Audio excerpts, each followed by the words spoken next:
Just a few weeks ago, the Navy admitted for the first time that several UFO videos were real, meaning they show actual area phenomenon that so far the Pentagon cannot explain. Now, a UFO investigations group says they have found materials that could potentially be physical evidence of UFOs. Luis Elizondo is Director of Special Programs at the To the Stars Academy of Arts and Science. He also headed the Pentagon's Office for Investigating UFO Incidents, and is the star of the History Channel's Unidentified. He joins us tonight. Luis, thanks so much for coming on. So, thank you for having me. What is this material, and why could it shed light on the question of what UFOs might be? Sure. Well, our company over the last year and a half has actually obtained quite a bit of material.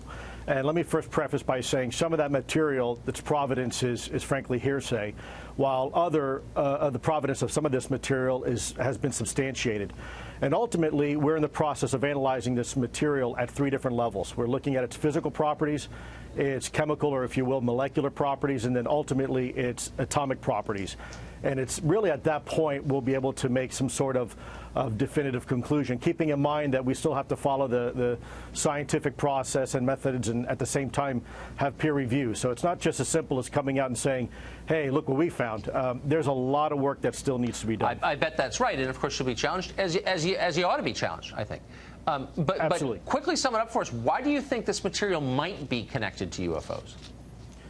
Well, without getting into a lot of detail right now, because frankly, it's too speculative for me at this point to say why I think something.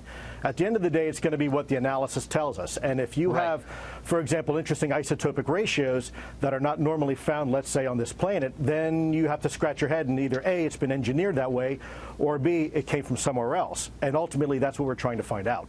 So these are materials brought to you by people who say this is at the site of a UFO incident or a crash?